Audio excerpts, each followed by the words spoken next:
Shalom, shalom, shalom, soyez bénis, soyez bénis. C'est Mama Tiala, c'est l'école d'Esther, c'est l'école de la sagesse, l'école de la bénédiction, l'école du trône. Et je viens bénir tous ceux qui vont se connecter tout à l'heure, tous ceux qui vont se connecter tout à l'heure dans le nom de Jésus de Nazareth. Nous commençons notre émission, une émission de puissance, une émission, ça va chauffer ce soir. Mais nous invitons d'abord les uns et les autres. En écoutant cette chanson, Jésus, tu es puissant, tu es le vainqueur de la mort.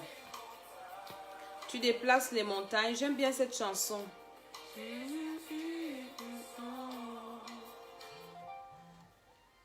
Pendant ce temps, nous partageons les vidéos. Jésus, tu es puissant, tu es le vainqueur de la mort.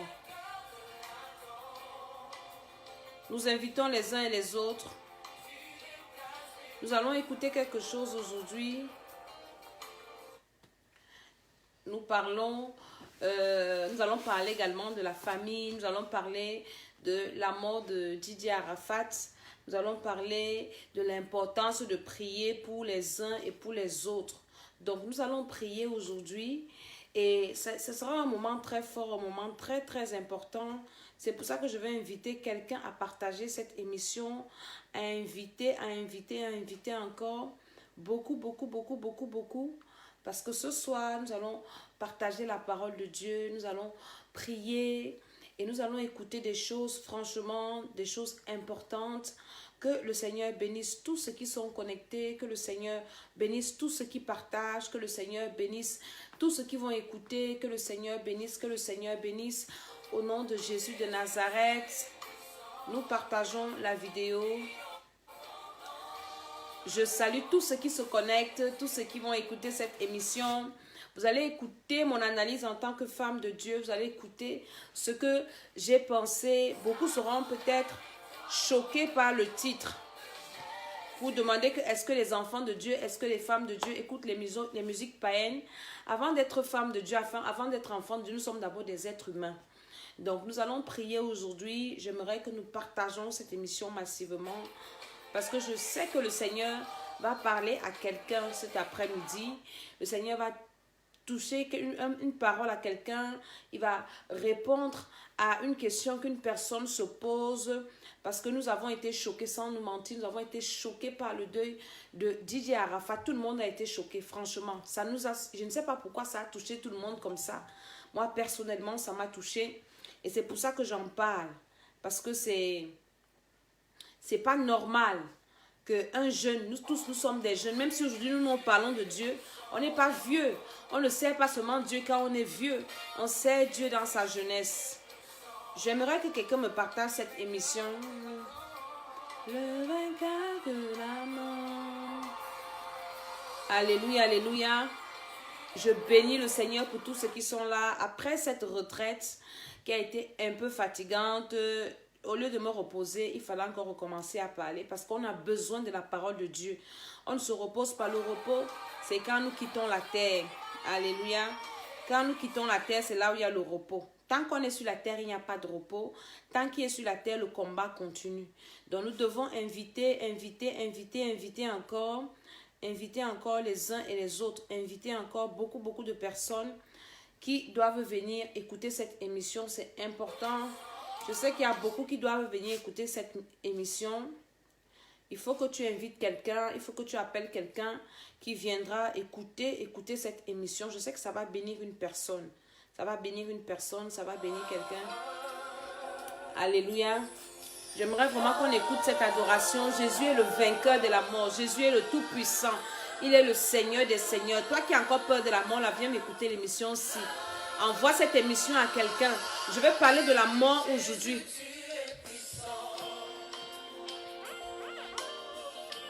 Le vainqueur de la mort. Oui, Jésus est le vainqueur de la mort.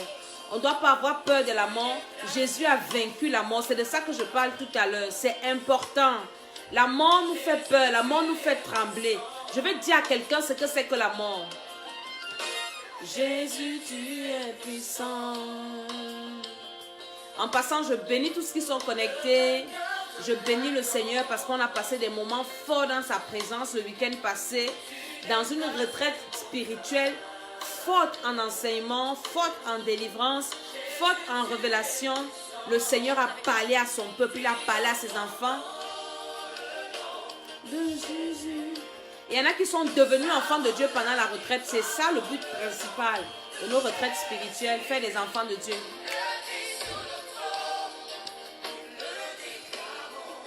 Jésus, tu es puissant. Jésus est tout puissant, il n'est même pas seulement puissant. Tu es tout puissant. Le vainqueur de la mort. Jésus est le vainqueur de la mort. Quand tu as Jésus, la mort ne te fait plus peur. Non, non, non, tu peux affronter la mort. Tout le monde va mourir. Mais quand tu as Jésus, tu affrontes la mort avec assurance. Même quand tu perds un être cher, il est celui-là qui te console. Voilà. Le vainqueur de la mort. Je veux que tu me partages cette émission-ci. Je vais te dire quelque chose aujourd'hui. Ta façon de penser va changer. Ta façon de voir la vie, les choses vont changer. Tu n'auras plus peur de la mort, mon ami. Que le Seigneur bénisse tous ceux qui sont là. Nous avons la victoire dans le nom de Jésus.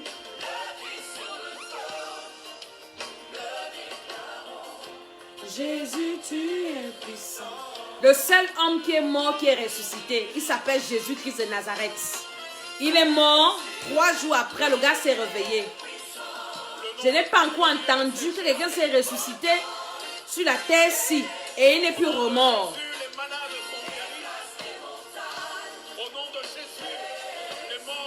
Tous les grands prophètes là, ils sont morts, ils sont dans les tombes. Les grands pharaons là, morts, momifiés quelque part. Mais Jésus de Nazareth, le seul qui est ressuscité, le seul, il n'y a pas un autre. Tout puissant.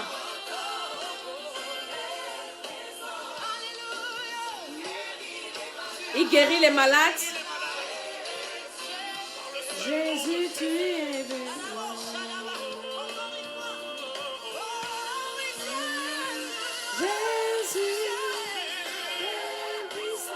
Alléluia, alléluia, on va prier, on va dire merci au Seigneur pour sa grâce. Seigneur, merci pour ce nouveau jour, merci pour ces moments, merci pour cette émission. Nous prions que tu pardonnes nos péchés au nom de Jésus, le seul nom au travers duquel nous avons le pardon des péchés, que le sang de Jésus-Christ nous lave. Nous venons confier, Seigneur, cette émission entre tes mains. Nous remettons toutes choses, tous ceux qui écoutent ta servante que je suis, dans le nom de Jésus-Christ de Nazareth. Saint-Esprit, parle à quelqu'un cet après-midi, touche le cœur de quelqu'un, console quelqu'un dans le nom de Jésus-Christ. Merci Saint-Esprit. Oh Seigneur, merci. Dans le nom de Jésus, Amen. Alléluia, alléluia, alléluia. Je suis Mama Tsala, je suis la servante de l'Éternel. Je suis venue dans le cadre de l'école d'Esther, cette émission que beaucoup connaissent et beaucoup prennent également pour la première fois. C'est l'école de la sagesse, l'école de la bénédiction, c'est l'école du trône. C'est une émission dans laquelle, au travers de laquelle nous partageons la parole de Dieu. Nous partageons des expériences, des témoignages également, mais sur la base de la parole de Dieu. Pourquoi la base de la parole de Dieu? Je vous ai dit dans une émission qu'aucun appareil, aucune voiture ne peut fonctionner sans son manuel d'utilisation. Notre manuel d'utilisation là, c'est la Bible, c'est la parole de Dieu. Si tu veux savoir comment faire pour vivre sur la terre, lis la Bible. Pourquoi la Bible? Parce que la Bible a été écrite par ton créateur, la personne qui t'a créé. Si tu as une voiture Mercedes, dans toutes les voitures, moi j'ai des voitures, quand tu achètes une voiture, dans le coffre de la voiture, il y a toujours le manuel d'utilisation de la voiture. On t'explique comment est-ce que la voiture fonctionne, on t'explique tout. On t'explique tout. Maintenant, pour savoir comment est-ce que ta vie doit fonctionner, c'est dans la Bible. Je me demande comment vous vivez sans lire la Bible. C'est pas possible. Donc, nous étudions la parole de Dieu parce que sans la parole de Dieu, nous ne pouvons rien faire. Et la parole de Dieu a été écrite par des hommes, inspirée par le Saint-Esprit. Alléluia. C'est pour ça que nous partageons la parole de Dieu et ça marche, c'est efficace. Donc, l'école d'Esther est cette école-là qui te prépare à ton éternité. Je vais vous parler de quelque chose. Beaucoup ne savent pas que la vraie vie, la vraie existence commence quand il meurt, quand il quitte la terre, il ferme les yeux. C'est là où tout commence. Sur la terre, ce ne sont que les échauffements. On fait les échauffements, mais les vraies choses commencent quand tu fermes les yeux là. Donc la vraie vie d'Arafat a commencé quand il a fermé les yeux. Ça dépend du chemin qu'il a choisi quand il était sur la terre. Parce que quand quelqu'un est mort, on ne peut plus décider pour lui, on ne peut plus prier pour la personne, ça ne sert à rien. Les rites inutiles qu'on met là, ça ne sert à rien, mon frère. Là où la personne est, tes rites là ne vont rien changer. Amen. C'est pour ça que nous devons croire en Jésus-Christ. Jésus-Christ qui a vaincu la mort, il est venu sur la terre, il est Dieu. Et il est descendu sous forme humaine pour venir racheter l'homme, mourir comme un homme. Il est mort, mais il est ressuscité encore. Et celui qui reçoit Jésus-Christ comme son Seigneur et Sauveur, qui croit en Jésus, va mourir aussi un jour et va ressusciter comme Jésus-Christ de Nazareth. Pourquoi il va ressusciter? Je t'explique. Il va ressusciter parce qu'il a cru que Jésus a ce pouvoir de le ressusciter également et de pardonner ses péchés. Quel péché? Le péché originel que nous avons hérité d'Adam et Ève, les péchés de ses ancêtres et tes péchés personnels. Parce que le péché ne commence pas à ton niveau. J'ai quelqu'un qui m'a posé une question, peut-être c'était un de mes enfants ou une de mes enfants. Elle me demande que maman, Adam était noir parce que la Bible dit que Dieu a créé Adam avec la poussière. La poussière n'est pas blanche. La poussière n'est pas noire. La poussière est marron. Ça veut dire qu'Adam avait notre peau. Mais d'où sortent les blancs? D'où sortent les chinois? Je lui ai dit, écoute-moi très bien. Dieu a créé Adam noir. Mais dans le sang d'Adam, il y avait les gènes de la race blanche. Il y avait les gènes de la race chinoise. Il y avait les gènes de la race noire. Donc au fur et à mesure que les enfants d'Adam se développaient, ces gènes-là sortaient, ces gènes-là se manifestaient. Et c'est comme ça qu'on avait les ancêtres des Blancs, les ancêtres des Noirs, les ancêtres des Indiens, les ancêtres des Chinois, mais tous issus d'Adam. Tous ces gens étaient dans son sang. Vous comprenez que nous avons tous hérité du sang d'Adam et Ève, d'où du péché d'Adam et Ève, parce que le péché est dans le sang, l'âme est dans le sang, la vie est dans le sang, malédiction dans le sang, bénédiction dans le sang. Je continue. Maintenant, Jésus-Christ est venu avec un sang pur. Ce sang-là, qui n'avait pas de péché, la Bible nous dit qu'il n'avait pas de péché. Dans toutes les religions, les gars confirment que Jésus n'avait pas de péché. Donc, ça, c'est même pas un débat. Jésus n'était pas un homme comme nous. C'était un gars qui était saint. Sans malédiction, sans alliance, sans engendré par le Saint-Esprit. Tout le monde reconnaît. Que ce soit nos frères musulmans, ils savent que Jésus n'est pas né normalement. Comme tous les autres prophètes. Est-ce que vous comprenez? Donc Jésus, il est venu, c'est pour ça qu'il est mort et il est ressuscité. Quand tu meurs avec un sang compliqué, un sang qui a le péché, un sang qui a des alliances, mon ami, tu ne peux pas ressusciter. À moins que tu aies reçu Jésus, c'est lui qui te garantit la résurrection après la mort. Donc une fois que tu as reçu Jésus, mon frère, tu es en haut, comme on dit au Cameroun. C'est trop bien. Et toi qui as déjà reçu Jésus, ne joue pas avec ton salut. Il y en a qui reçoivent Jésus et ils pensent que sauver, c'est sauver. On ne peut plus perdre son salut. Une fois qu'on a le salut, on pense que c'est fini. Et puis maintenant, on peut vivre comme on veut, mon frère. Tant que tu vis comme tu veux, ton sang enregistre les mauvaises choses. Et les mauvaises choses peuvent te caler devant. Ça, c'est mon introduction. Je te parle du ciel. Et ton ciel se prépare tant que tu es sur la terre. N'attends pas quand tu seras mort que les gens vont venir prier pour toi. C'est le mensonge. C'est des histoires. C'est maintenant là que tu prépares ton éternité. Personne ne connaît ni le jour ni l'heure. Regardez un peu l'histoire de Didier Arafat là. Une affaire qui nous a traumatisé. Moi personnellement, ça m'a traumatisé. Pas parce que j'écoutais trop sa musique. Pas parce que je l'aimais beaucoup, non. C'est quand il est mort que je me suis rendu compte que mais dans le monde, on écoutait sa musique. À l'école, on a dansé sa musique dans les kermesses, dans les fêtes. On a dansé sa musique partout. On a chanté sa musique comme ça, sans toutefois le connaître pour nous, les étrangers. Les Ivoiriens, ils le connaissent mieux. J'ai une dame que je connais, elle me dit, oui, nous, on l'a connu, les enfants des stars. Tu vois, quand une star donne un enfant, on connaît comment il grandit. Donc, et ils l'ont connu particulièrement. Donc, nous, par exemple, nous, les étrangers, quand on attendait Arafat, moi, personnellement, je pensais que c'était un vieux qui avait une quarantaine d'années, parce que franchement, on l'a écouté depuis quand même. Donc, mais quand j'ai suivi un peu le déroulement de son accident sur les réseaux sociaux, paf, il a fait accident, les photos. Je dis, ah, le gars, c'est pas mourir, c'est quoi ça? Quand on a annoncé sa mort, franchement, sans le connaître, mon cœur était déchiré. Après qu'on a donné son âge, je me suis assise à la tête, je dis, mais Seigneur, 33 ans, quelqu'un quitte la terre, c'est pour aller où? Dieu a dit que l'homme doit vivre jusqu'à 120 ans, mais c'est quoi le problème? Je regarde, j'ai commencé donc à m'intéresser à voir des vidéos. Je dis, mais le gars, le matin, il a fait une vidéo, très sûr de son lendemain. La Bible dit, ne te vante pas du lendemain, car tu ne sais pas ce qu'un jour peut enfanter. Le gars est sorti, il ne savait pas qu'il ne devait pas revenir. Il ne savait pas qu'il ne devait pas arriver à destination. Mais comme il était jeune, il pensait que l'avenir était entre ses mains. Je veux parler à quelqu'un qui est jeune. Les gens viennent nous insulter que nous on sait Dieu parce qu'on est jeune, parce qu'on a raté nos vies. Mon ami, ce n'est pas seulement quand on est vieux qu'on sait le Seigneur. C'est quand on est jeune comme nous là, comme ça, que c'est bien de servir Dieu. Parce que quelqu'un qui a 50 ans, quand il reçoit le Seigneur à 50 ans, il y a des choses qui sont difficiles dans sa vie à réaliser. Il y a des erreurs que cette personne a commises. Si elle fallait recommencer, j'ai une maman à la retraite qui était venue à la retraite passée. Elle a déjà plus de 65 ans. Elle me dit, maman Dédé, franchement, j'ai connu le Seigneur par ton émission. J'avais déjà 65 ans, maman. Franchement, si j'avais connu le Seigneur jeune, c'est que je ne me retrouve pas à faire, c'est que je n'ai pas fait tout ce que j'ai fait si. Je suis découragée, je suis fatiguée. Quand je pense à ma vie, ça me dégoûte. C'est à l'âge aussi qu'on sait le Seigneur, dans la jeunesse. La Bible dit dans le livre d'Ézéchiel, jeune homme, réjouis-toi pendant ta jeunesse. Livre ton corps à tous les plaisirs, mais sache que Dieu te rappellera en jugement. C'est quand on est jeune qu'on sait le Seigneur. Parce que quand tu sais le Seigneur jeune, quand tu le rencontres jeune, il te préserve des erreurs de tes parents. Tu ne vas pas faire les mêmes erreurs. Tu ne vas pas rencontrer les mêmes choses. Tu seras préservé, ton avenir sera assuré. 33 ans, il pensait que non, il va servir Dieu. Non, il va servir Dieu quand il sera vieux. C'est pour les vieux. Qui vous a dit? Tu sais quand tu vas quitter la terre?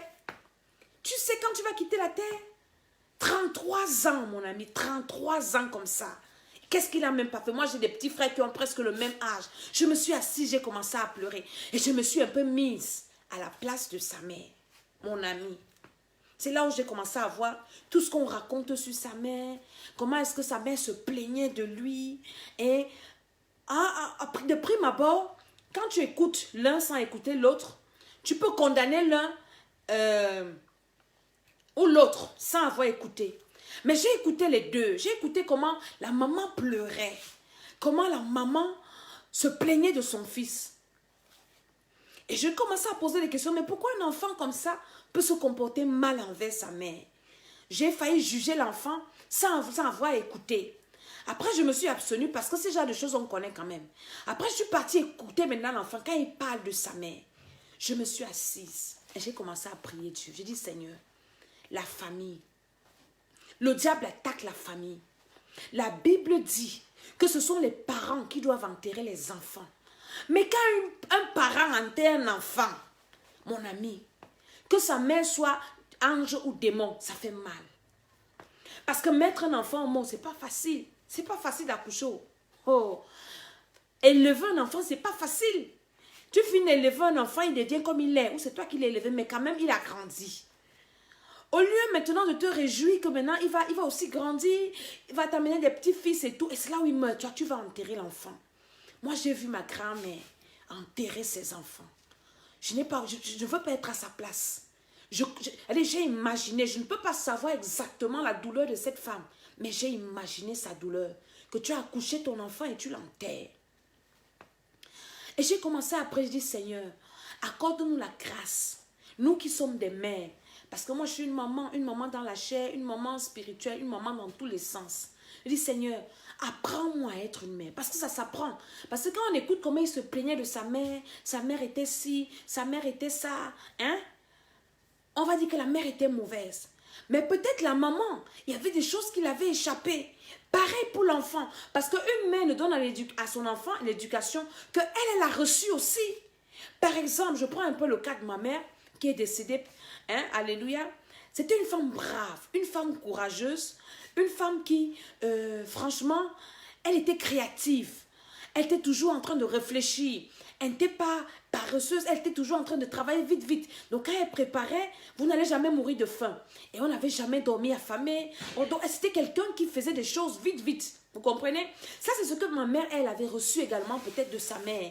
Mais elle avait aussi ses manquements. Et parfois, on peut juger les manquements d'un parent. Mais ce n'est pas la faute du parent.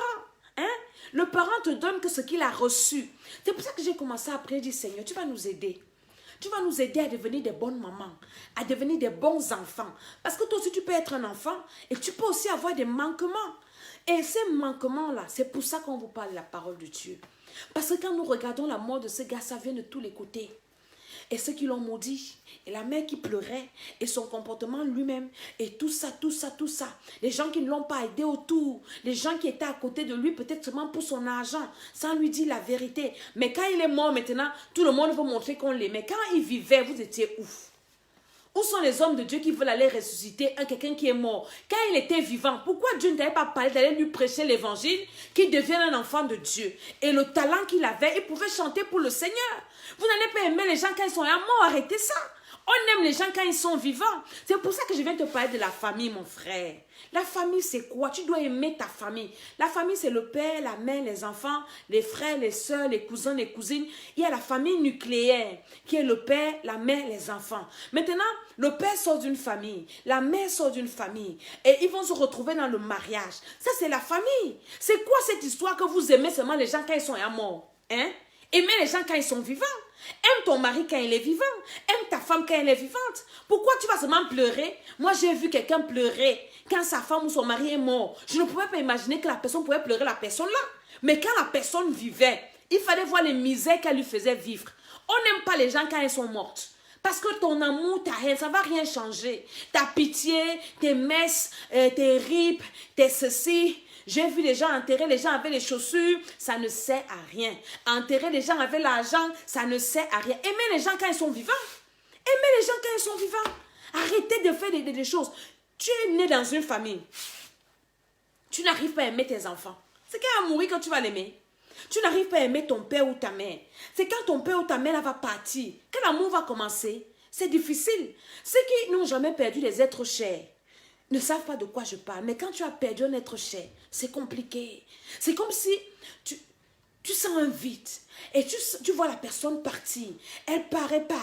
Tu as envie de l'attraper, mais tu ne peux pas. Elle s'en va, elle s'en va, elle s'en va. C'est une douleur inexplicable. Tu ne peux pas expliquer. La famille est sacrée. La famille est importante.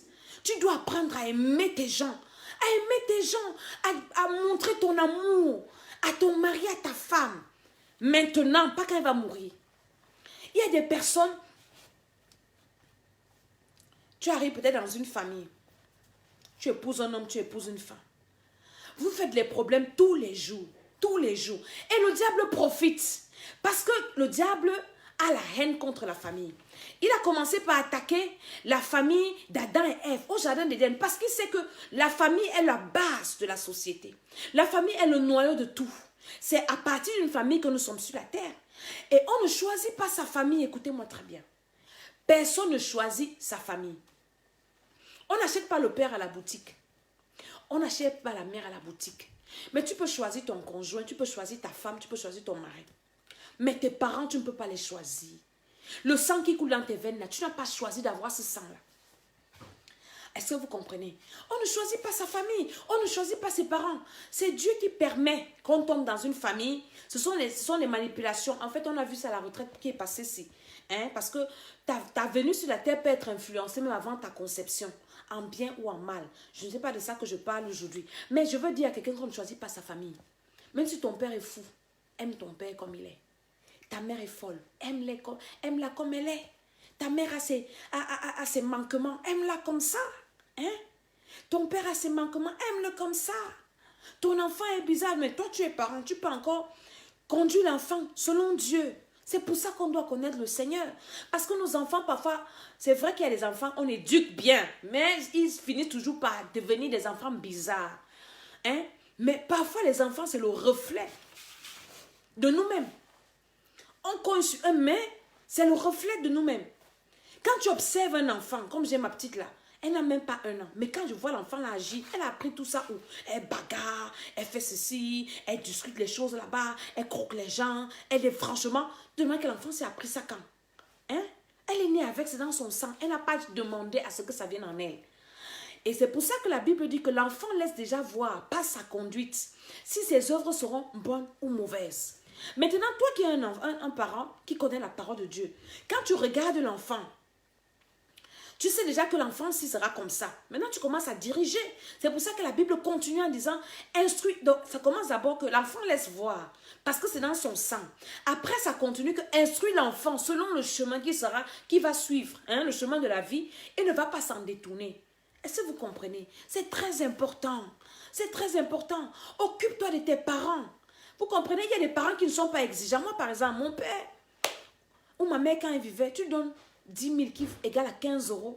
Elle va te bénir. Elle va te dire merci. Elle va prier pour toi. Mais il y a des parents qui ne sont pas satisfaits, qui sont exigeants. Ton enfant donne, tu oublies que ton enfant aussi a sa famille qui doit fonder, s'occuper de ses enfants, s'occuper. Mais elle est exigeante, il est exigeant. Mon ami, ce genre de parents là, je ne vous condamne pas, vous devez apprendre. Vous devez vous repentir parce que vous devez apprendre à prier pour les enfants. Alléluia. Il y a des parents, même si son enfant ne lui donne rien, il aime son enfant, elle aime son enfant. Mais il y a aussi d'autres parents qui sont exigeants. Ça ne veut pas dire qu'ils sont des mauvais parents. Alléluia. On doit franchement chercher Dieu. C'est Dieu qui règle tous ces problèmes-là. Dieu règle ces problèmes. Le diable a attaqué la famille. Tu vas arriver dans une famille.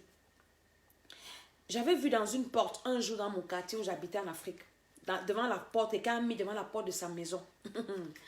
Il dit la famille, c'est une famille de propriétaires terriens. Donc, leur papa avait beaucoup de terrain. C'est là-bas que notre papa avait acheté le terrain.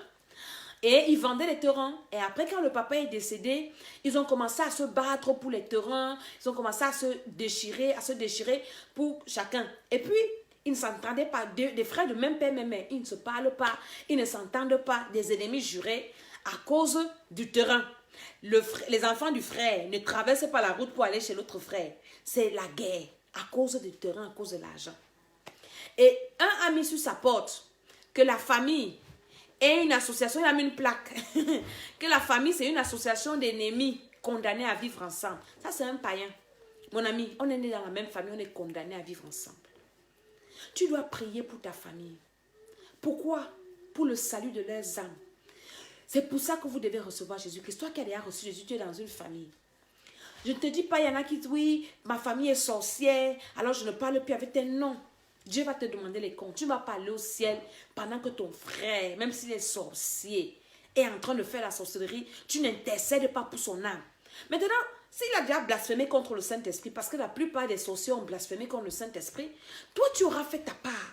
Apprenons à prier pour nos familles, à prier pour nos frères, à prier pour nos soeurs, à prier pour nos enfants, à prier pour nos petits-enfants, à prier même pour nos parents, les parents. C'est maintenant quand ils sont en vie, c'est pas quand ils sont morts. Je n'aime pas les histoires là de l'amour qu'on vient montrer. Quelqu'un est mort, quand il vivait, tu t'en foutais de lui. Mais quand il meurt, tu prends sa photo, tu mets sur ta photo de profil. D'autres ont même pris la photo où le gars, Arafat, est couché dans la mort. Franchement, un peu de respect. Vous n'avez jamais perdu quelqu'un dans vos familles. Quelqu'un est mort comme ça. Les gens ont balancé ça sur les réseaux sociaux. Mettre les photos de profil. Mon ami. C'est quoi ça? C'est quoi le problème? Quand il vivait, je n'ai pas vu autant d'engouement. Quelqu'un est mort, pas le filmer à la morgue. C'est quoi ça? Aime ta famille quand les gens sont vivants. D'autres, quand ils se marient, ils oublient la famille. Tu pars en mariage. Toi, un homme, toi, une femme, tu épouses la femme de Truy. Tu arrives là-bas, tu oublies ta famille. D'autres disent que oui, l'homme quittera son père, sa mère s'attachera. Est-ce que ça veut dire que tu dois oublier ta famille? La Bible dit que celui qui renie ça ne prend pas soin des siens est pire qu'un infidèle. Aider sa famille, ce n'est pas un péché. Ce n'est pas un péché. Mais il faut savoir le faire. Hein? Tu ne peux pas aider les gens de dehors. Il y a des gens dans les familles. Ils aident seulement les gens de dehors. On sait que tu es gentil dehors. Mais dans ta famille, les gens souffrent. Est-ce que c'est normal? C'est la sorcellerie. Fais du bien à ta famille. Prie pour eux. Ça commence par la prière. Le premier bien que tu peux faire pour ta famille, c'est demander à Dieu le salut de leurs âmes. Moi, je prie pour le salut des âmes de mes frères, de mes soeurs. J'ai dit au Seigneur, je ne sais pas là où ma mère se trouve. Je ne peux plus prier pour elle. Son cas est scellé. Si elle est au ciel, gloire à Dieu. Elle de l'autre côté, franchement, je suis désolée, je ne peux plus rien. Mais mon père, mes frères, mes soeurs, mes enfants, mon mari, personne ne va aller en enfer. Je me dis que je passe mes journées à intercéder, Je dis, Seigneur, je vais aller causer au ciel avec qui? Je vais aller taper les divers au ciel avec qui? Je vais aller raconter les histoires avec qui? J'ai grandi avec mes frères. J'ai grandi, j'ai vécu avec mon mari. Je ne dois pas rester comme ça au ciel. Hein? Je vais voir les femmes. C'est vrai qu'il n'y aura pas de mariage au ciel. Hein? Mais on va quand même se reconnaître que mon frère c'était Dieu sur la terre. Ah, c'était fort. Mais Dieu nous a fait grâce. Dieu nous a aidés. On doit prier les uns pour les autres. Ça commence dans la famille. La mère de Jésus était son disciple. Les frères de Jésus, Jacques dans la Bible, c'était le frère de Jésus. Jude, le frère de Jésus, même mère. Jésus ne s'amusait pas avec ses frères. Jésus n'a pas négligé sa famille. Jamais, jamais, jamais, jamais, jamais. Moïse, qui étaient ses collaborateurs? D'abord Aaron, son frère.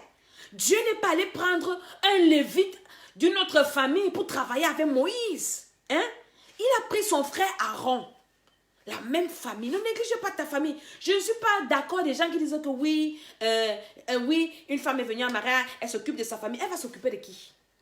Elle finit de s'occuper de sa belle famille, mais même sa famille. Toi, tu ne connais même pas le nom de la sœur de ton mari ou de ta femme. Est-ce que c'est normal? Pourtant, ton mari connaît les noms de tout le monde dans ta famille. Quand il va dans ta famille, il fait du bien à tout le monde. Mais toi, dans ta belle famille, oui, ce sont des sorciers, ce sont des méchants. Mais toi, ton mari ou ta femme fait du bien à ta famille parce que lui ou elle est bête et fou. Hein? C'est le sang. On ne peut pas régner sa famille. C'est Dieu qui a fait en sorte qu'on soit dans le même ventre. C'est Dieu qui a fait les choses comme ça. Vous ne pouvez jamais voir deux frères dans la même maison qui vont grandir sans se bagarrer. Mais c'est la famille. Je vois mes enfants ici. Tous les jours, c'est les querelles. Tous les jours, ils font des problèmes.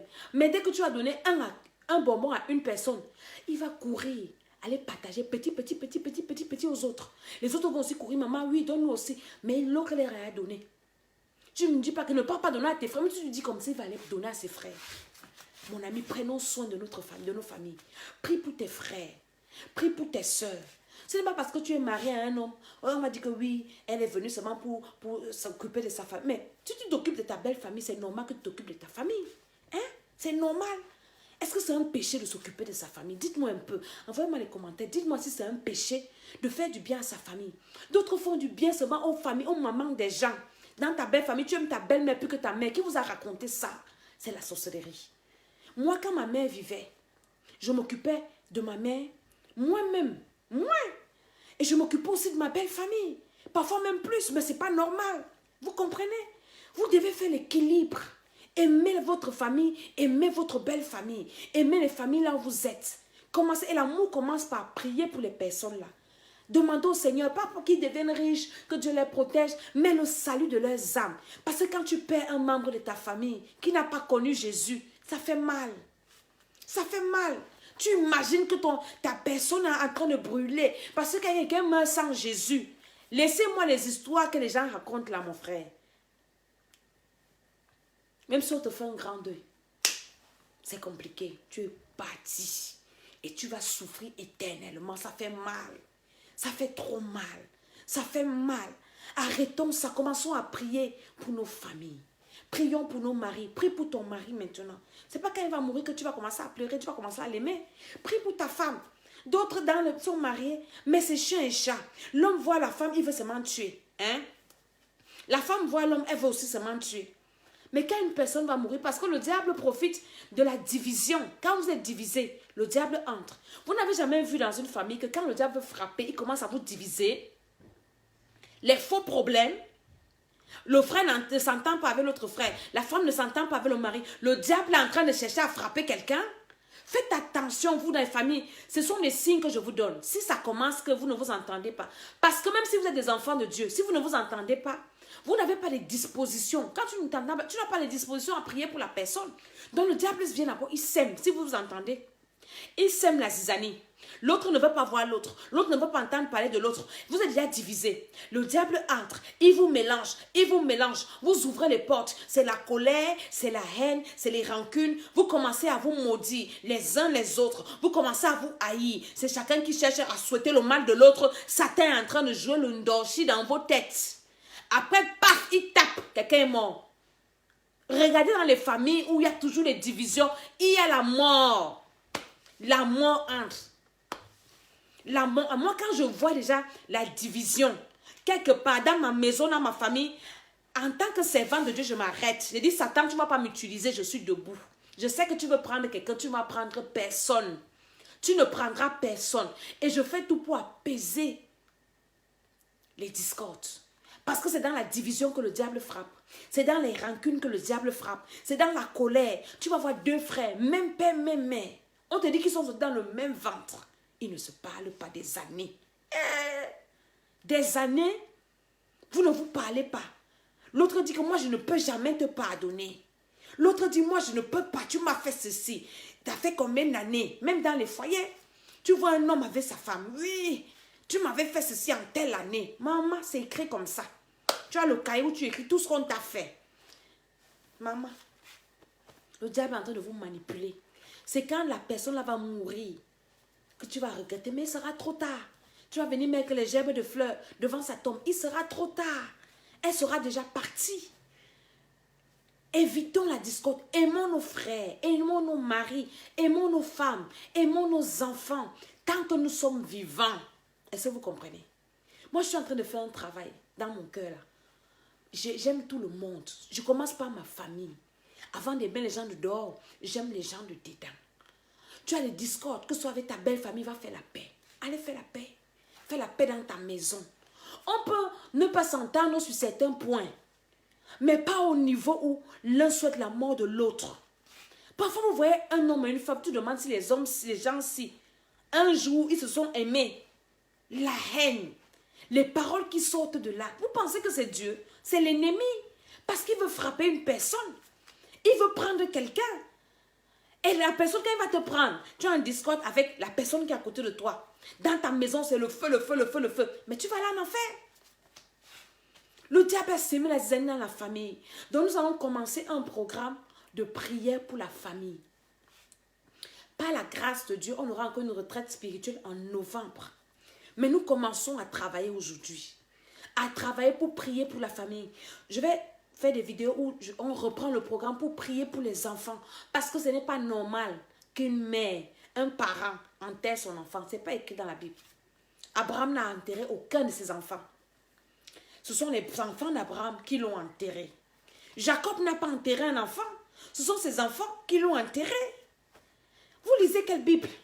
Quel est le parent qui a enterré son enfant, enfant de Dieu dans la Bible? On va me dire Jésus. Jésus est venu avec sa mission. Jésus n'est même pas là mort pour commencer. Il est bon, il est ressuscité. Marie a enterré son fils, mais elle l'a récupéré 3 jours après. Un parent qui enterre son enfant, ce n'est pas Dieu. Ce n'est pas normal. Et ça ne se fait pas. Ce sont les parents, les enfants qui enterrent les parents dignement. Dignement, c'est quoi? C'est que le parent a reçu le Seigneur et on sait qu'il va se reposer. On sait qu'on va se revoir parce que la séparation fait mal. Et ce qui nous console, c'est de savoir que oui, un jour, on va se retrouver dans la cité céleste. Mais est-ce que ton parent l'a reçu Jésus? Est-ce qu'il vivait selon Dieu? Ce n'est pas que tu vas commencer à dire oui, on va lire les messes, le purgatoire. C'est le mensonge. Purgatoire, ça n'existe pas. Le purgatoire, c'est l'enfer. Ça n'existe pas. C'est maintenant qu'on doit aimer. Donc, on va faire ce programme, la prière pour les enfants. On va prier pour nos enfants. Ton enfant ne doit pas être un enfant qui va te faire pleurer, comme ce frère faisait pleurer sa mère. Hein? Ton enfant, tu ne dois pas pleurer à cause de tes enfants, non. Tout ça, c'est l'ennemi qui vient discuter, puisque la mère disait que l'argent de son fils était seulement dehors, dehors, dehors. Mais tu dois prendre soin de tes enfants, de tes parents. Hein? Un parent souffre pour élever les enfants. Mais quand toi aussi tu es arrivé, pense aux parents. Maintenant, nous les parents, aidons aussi les enfants à prendre soin de nous. Ne soyons pas trop rigoureux. Quand ton enfant te donne quelque chose, dis merci. Moi, j'ai enseigné à mes enfants à me donner aussi. Quand je leur donne quelque chose, je les oblige à garder pour moi. Ah maman, tu ne vas pas manger, même si je ne mange pas, vous enlevez ma part. Parce que si je ne vous enseigne pas à me donner maintenant, quand vous allez grandir, vous n'allez rien me donner. Hein? Toi, parent, est-ce que tu as enseigné à ton enfant à te donner même quand il est petit? Mais quand il grandit, tu réclames qu'il te donne. Tu ne lui as pas enseigné à donner. Moi, j'enseigne à mes enfants à me donner. Si mes enfants n'apprennent pas à me donner, moi qui leur donne tout, ils ne pourront même pas donner à Dieu qui est notre Père, qui est dans les cieux. Moi, quand je dis à mes enfants, quand vous préparez, c'est les gâteaux ou c'est quoi? Vous gardez ma part. Ils savent que je n'aime pas les sucreries. Maman, tu ne vas pas manger? Oui, je ne vais pas manger. Enlevez pour votre père, enlevez pour moi. Même si je vais vous redonner ce que vous m'avez donné. Mais je veux cultiver en eux cette chose-là de penser que maman aussi, on doit lui garder quelque chose. On doit aussi penser à maman. On doit aussi penser à papa. Parce que si l'enfant grandit sans penser à papa, sans penser à maman, c'est pas quand il va grandir qu'il va penser à toi. Donc c'est des choses comme ça qu'il faut apprendre. Aux enfants, il faut éduquer les enfants. Parce que les enfants nous redonnent toujours ce que nous, on leur a enseigné. Hein? Quand tu vois un enfant qui est aigre, qui ne sait pas donner, enseigne à l'enfant à donner. Une fois, mes enfants ont fait les pizzas. Ils m'ont dérangé, maman veut faire les pizzas, j'ai tout acheté, ils ont fait les pizzas. Et je les regardais comment ils mangeaient les pizzas. Ils ont tout mangé. Je dis, ah, moi je vous ai tout donné, l'argent et tout pour acheter, pour faire les pizzas. Maintenant vous avez mangé vos pizzas sans me garder. Non maman, tu n'aimes pas, dit même si je n'aime pas, il faut me garder. Vous devez toujours enlever ma part. Maman, on a préparé, ce n'est pas bon. Même si ce n'est pas bon, gardez-moi. C'est à moi de dire que ce n'est pas bon, de manger ou de ne pas manger. Mais vous avez quand même gardé ma part. Donc nous devons apprendre ça à nos enfants. Et les parents aussi. Quand ton enfant te donne quelque chose, apprends à dire merci. Même si c'est petit. Il a aussi sa vie. Prions pour nos enfants. Qui doit prier pour l'enfant? Ce n'est pas la mère. Ce n'est pas le père qui doit prier pour l'enfant. Donc c'est compliqué. Nous allons commencer ce programme de prière pour les familles. Et je veux toutes les familles, si tu es dans une famille où il y a la division, mon ami c'est la société, quelqu'un va mourir là-bas. La division, la haine, la sorcellerie. Les gens vont chez les féticheurs pour envoûter les autres. Parce que dans telle famille a réussi, l'autre n'a pas réussi. Hein? La sorcellerie, la sorcellerie. On va lancer le programme de 40 jours bientôt. Mais on va commencer les directs comme j'ai commencé là. On va prier. Tu finis de lever tes enfants, les enfants t'abandonnent. Mon ami, j'ai prié pour que Dieu me révèle le secret.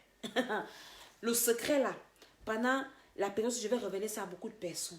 C'est un travail profond. Quand nous faisons nos retraites spirituelles, pardon, inscrivez-vous. Parce que le travail est très profond. C'est profond, c'est profond, c'est très profond. Nous allons travailler dans la réconciliation des familles. C'est important. Ce cas m'a fendu le cœur. Aujourd'hui, on voit cette maman, elle pleure. D'autres la filment avec le pied croisé. Oui, c'est une maman, elle dit, ah, j'ai suivi une vidéo. Une femme qui a insulté la maman d'Arafat là. Hey, la maman l'a insultée comme ça. Je dis, mais vous n'êtes pas dans le cœur de la dame là. Que son enfant est mort. Vous n'êtes pas dans son cœur. Ne la jugez pas. Vous ne connaissez pas ce qu'elle vit. Je ne prends pas son parti. Mais je dis, vous ne connaissez pas. Hein? Une maman aujourd'hui, elle a perdu son fils. Peut-être qu'elle avait des discours dans son fils, mais pas jusqu'à lui souhaiter la mort. Et la mort, c'est quelque chose d'irréversible. Dès que c'est arrivé, le retour, c'est impossible. Le diable ne peut pas faire revenir quelqu'un. Il n'y a que Dieu qui peut faire revenir quelqu'un. Est-ce que vous comprenez ça? Donc, on va prier. Parce que tout, c'est dans la prière. C'est le diable qui divise. Il met la haine dans les cœurs. Dieu, c'est l'amour. Dieu, c'est la compassion. Dieu, c'est la patience. Avec Dieu, on se supporte les uns les autres. Quand vous voyez des gens qui ne peuvent plus se supporter, mon ami, c'est des esprits. Donc, on va travailler pour les familles. Si tu es dans une famille divisée, tu as fini d'élever les enfants t'ont abandonné. Pardon. Ne rate pas les directs là. Et il faut écouter, on va prier ensemble. Je sais pas. Tes enfants sont devenus rebelles, bizarres. Je crois en 2017, j'ai fait le séminaire sur les enfants. Cette fois-ci, c'est en profondeur. Franchement, en profondeur. Et si tu suis ça, tu vas voir comment tes enfants seront redressés. Tu as un foyer, un conjoint compliqué. Tu ne comprends pas. Parce que, regardez un peu. Parfois, dans le foyer, ce que nous vivons, c'est le reflet de ce que nous avons vécu dans nos familles. Hein? Nos parents ne s'entendaient pas. On a ça dans le sang. Donc, si ton mariage marche, c'est la chance comme on dit dans le monde. Parce que normalement, tu dois répéter le foyer de ton père, de ta mère. Ça va te suivre. Donc, il faut travailler à ça. Parce que tant que tu n'as pas la paix dans ta famille, c'est compliqué. Même si tu deviens l'homme le plus riche du monde, ta richesse sera sucrée. Quand tu vas manger ça avec les gens avec lesquels tu as souffert. Et les gens avec qui tu as souffert, la plupart, c'est ta famille. C'est ta famille. Ça fait que la Bible dit que l'homme aura pour ennemi les gens de sa maison. Mais moi, je vois dans la parole de Dieu les gens comme les Abraham, c'était la famille. Ils ont vécu. Donc, c'était ce que je voulais partager avec vous. C'est l'école d'Esther. Aime ta famille tant qu'elle est vivante. Aime ton mari maintenant, pas demain, quand il va mourir. On va commencer à pleurer, oh, tu m'as laissé avec qui? Alors que vous bagarrez tous les jours, vous faites les jours, vous ne vous parlez pas. Aime ta femme maintenant. Pas quand elle va mourir que, oh, elle est partie, tout ça, non. Aime tes enfants maintenant. Aime tes frères maintenant. Aime tes soeurs maintenant. Aime tes cousins, tes cousines. C'est maintenant que tu dois les aimer. Hein? N'aime pas quelqu'un quand la personne est morte. Non, c'est fini. On ne peut plus aimer quelqu'un. Prie pour ta famille maintenant. Prie pour ton mari maintenant. Prie pour ta femme maintenant. Prie pour tes enfants maintenant. Prie pour tes parents maintenant. C'est quand tu vas perdre un parent, ta mère que tu insultes tous les jours là, le jour qu'elle va mourir que tu vas confirmer. Quand je vois les personnes qui ont encore les mamans, insulter leur mère, manquer de respect à leur maman, moi je m'occupe des mamans des autres. Je dis Seigneur, toi tu as pris la main tôt. Je vois que tu es sur ta mère. Quand elle va partir, tu vas confirmer. Aime ton père maintenant. C'est ton parent. On ne choisit pas son père. On ne choisit pas sa mère. On n'achète pas son père à la boutique. On n'achète pas sa mère à la boutique. Hein? On doit les aimer comme ça. Et nous aussi, parents, travaillons, changeons.